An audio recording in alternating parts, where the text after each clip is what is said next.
Hi everyone, I am outside today and I just wanted to get on here and share what God has been speaking to me again.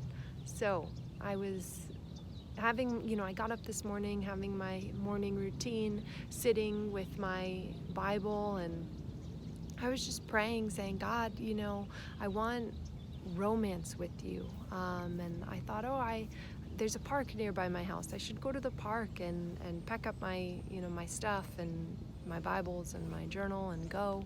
And I thought, it's cold outside. I don't really want to be out in the cold. I want to be inside where it's warm and cozy. I just woke up. And I was kind of just asking the Lord, well, do you really want me to go? Because I want to go if you want me to go. And I was praying through it and I felt like God said, come away with me. And I said, okay. So I got dressed, got all my stuff together, and came to the park. And when I got here, it was just kind of meh, just bleh. I was like, Lord, I hope this was the right decision and not a distraction, because I don't like wasting time. I like every choice I make and every decision I make to be according to God's will and an efficient choice and decision. I like fruitfulness and productivity, so I didn't want to waste time by coming to the park and it just be blah.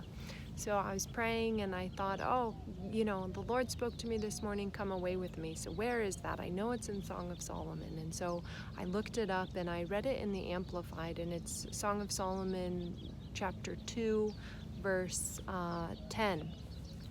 My beloved speaks and says to me, rise up, my love, my fair one, and come away. For behold, the winter is past, the rain is over and gone, the flowers appear on the earth, the time of singing of birds has come, and the voice of the turtledove is heard in our land.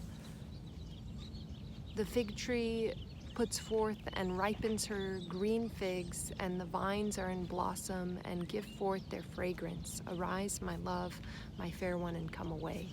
So I was reading that, and there's birds all around me. I felt like I was in a bird sanctuary when I got here.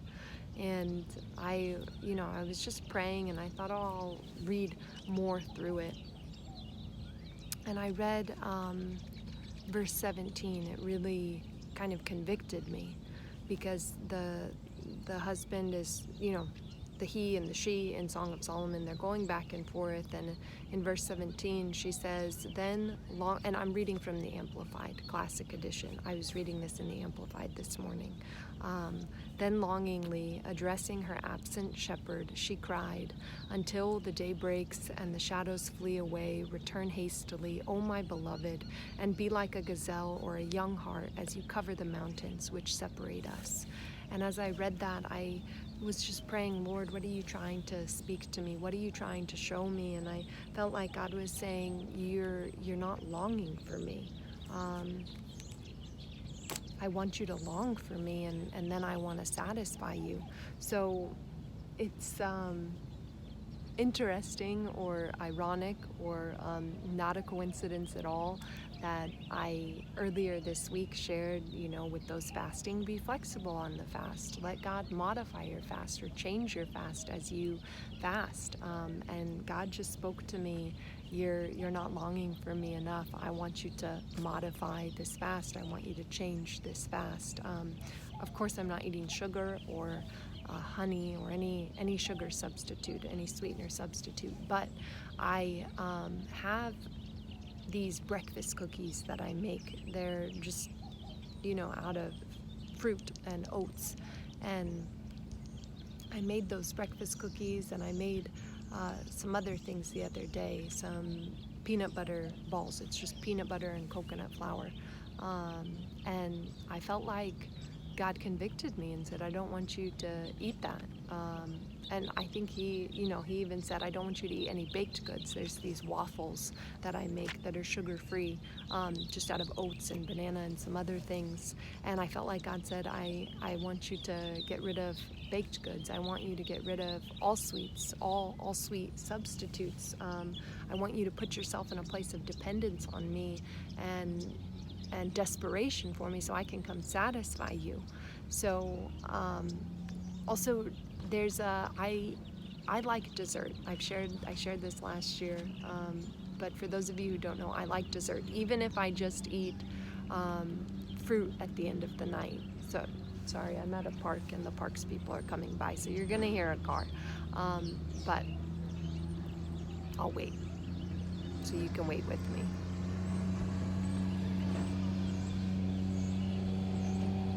Okay, hopefully the sound is drowned out now. But I like dessert. It's a time of day where I get to sit and have something sweet and yummy, even if it's a fruit something or a natural sweet something. It's dessert time, and I like it. And I feel like God's saying, give up dessert. I want you to not eat after dinner, and instead, in place of dessert, feast on the word. Instead of eating food and something sweet at the end of the day, even if it's just an apple or a banana, I want you to feast on my word and eat of me. So I just wanted to share this little testimony with all of you that, even I, who have fasted before, can still be tempted into not seeking God with all of my heart, because that's what he told me. It's not even what someone's fasting from, because if someone's fasting from just sugar and it is, really hard for them and really difficult for them, and they're seeking God with all of their heart, that's okay. That's what God wants. Because even praying through, I'm like, Lord, do you want me to fast, like water fast? And God said, no, I don't want you to do that. And I was like, I don't want to do that. I have done it before, but it's very hard for my body. So I felt like God said, I want you to seek me with all of your heart and make me your sweetness, make me your satisfaction. So that's what I'm going to do. I'm going to long for Jesus and let him fill me. And I encourage you to do the same. There's 33 days or 34 days, including today, because today is day 7, but we're at the beginning of day 7, so we haven't lived it all the way yet. There's 34 days, including today, left of this fast. 34 days to seek God with all of your heart, to lay it all down and say, I want you and only you to satisfy. And I would encourage you to do that, because I was even thinking, well, do I wait till day 10 to lay this down, Lord, and then have 30 days of fasting from dessert? And God said, don't wait. Don't wait to obey me. Don't put it off. Obey me now and I will bless you. So I just want to encourage you, seek the Lord with all of your heart. Let him lead you through this fast. Let him be the one who sustains you, the one you run to, the one who holds you, because you can white knuckle it and abstain from sugar, or you can let Jesus come and fill you.